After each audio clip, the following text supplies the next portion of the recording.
معراج کیا ہے کہ اللہ رب العالمین نے محبوب علیہ السلام کو جو معجزے عطا فرمائے ان میں سے ایک عظیم معجزہ یہ معراج ہے کہ اللہ رب العالمین نے مسجد حرام تو لے کے مسجد اقصیٰ تک اور مسجد اقصیٰ تو لے کے سدرۃ المنتہا تک اللہ رب العالمین نے پیارے محبوب علیہ السلام کو سیر کرائی۔ یہ ہے محبوب علیہ السلام کے معراج۔ تو بعض لوگ اعتراض کرتے ہیں، وہ کہتے ہیں کہ محبوب علیہ السلام کے معراج مسجد حرام تو لے کے مسجد اقصیٰ تک یہ محبوب علیہ السلام کے معراج ہے۔ تو میں نے کہا یہ محبوب علیہ السلام کے معراج نہیں بلکہ یہ تو مسجد اقصیٰ کی معراج ہے کہ میرے محبوب علیہ السلام مسجد اقصیٰ کے اندر تشریف لے آئے اور محبوب علیہ السلام نے وہاں پہ نماز پڑھائی اور سارے انبیاء نے محبوب علیہ السلام کی اقتداء میں نماز پڑھی۔ یہ تو مسجد اقصیٰ کی معراج ہے اور نبیوں کی معراج ہے، محبوب علیہ السلام کی معراج نہیں ہے۔ اور پھر کہتے ہیں کہ محبوب علیہ السلام کی معراج یہ ہے کہ محبوب علیہ السلام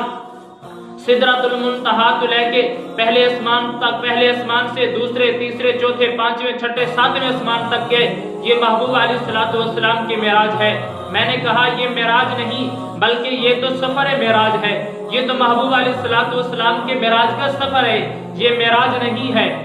اور ہمارے مناظر اسلام مولانا عمر اچھروی صاحب رحمۃ اللہ علیہ فرمایا کرتے تھے کہ جب دوست دولہا بن کر گھوڑے کے اوپر سوار ہوتا ہے تو دوست کہتے ہیں سبحان اللہ،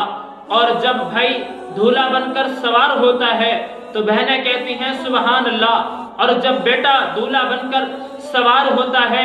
تو ماں باپ کہتے ہیں سبحان اللہ۔ اور جب محبوب علیہ السلام براق کے اوپر سوار ہوئے اس وقت نہ دوست تھے، نہ ماں تھی، نہ باپ تھا، کوئی بھی نہیں تھا، اور محبوب علیہ السلام جب سوار ہوئے تو اللہ رب العالمین نے فرمایا اے پیارے آپ سوار ہو جائیں، اب صدائیں ہماری طرف سے آئیں گی۔ تو اللہ رب العالمین نے فرمایا سبحان الذی اسری بعبدہ لیلا من المسجد الحرام الی المسجد الاقصی۔ اللہ رب العالمین نے فرمایا سبحان الذی اسری کہ اللہ رب العالمین نے سیر کرائی، یا اس لیے کہ اپنی ملکیت میں سفر نہیں ہوتا بلکہ وہاں پہ سیر کی جاتی ہے، یا اس لیے کہ سفر میں تھکاوٹ اور مشقت ہوتی ہے، لہٰذا یہ تو سفر سکون اور راحت کے ساتھ گزرا ہے، اس میں نہ تھکاوٹ ہوئی نہ مشقت ہوئی، اس میں تو کچھ بھی نہیں ہوا، اور یہ سارے راستے بھی ایسے تھے، نہ تھکاوٹ تھی نہ مشقت تھی۔ اور تھکتا تو وہ ہے جو کمزور، جس کی طاقت کا جبرائیل و میکائیل بھی مقابلہ نہ کر سکیں، اس نے کیسے تھکنا ہے۔ اور اللہ رب العالمین نے فرمایا بے عبدہ، اور محبوب علیہ السلام کے 1000 سے بھی زیادہ صفاتی نام اور لقب ہے، اور اب اللہ رب العالمین نے بے عبدہ کہہ کر پکارا ہے، تو اس کا کیا مطلب ہے؟ رسول کہہ کر نہیں پکارا، حبیب، نہ یاسین، نہ مزمل، نہ مدثر، نہ طٰہٰ، کچھ بھی نہیں کہا، بلکہ اللہ رب العالمین نے فرمایا بے عبدہ۔ اس لیے اس کا کیا مطلب ہے؟ یا اس لیے کہ رسول اور نبی وغیرہ قانونی اور عہدے کے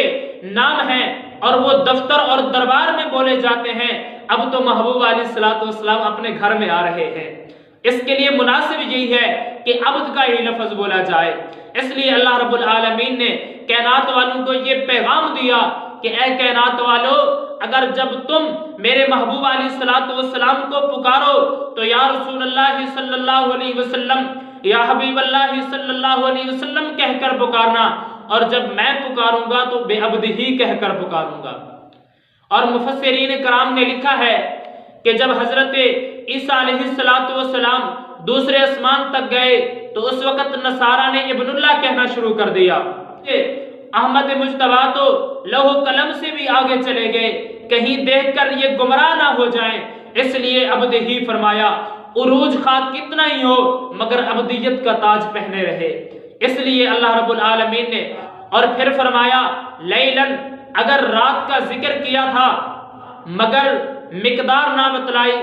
لیلن اس میں نکرہ بول کر بتایا گیا کہ اتنا لمبا اور طویل سفر، مگر وہ بھی رات کے تھوڑے سے حصے کے اندر۔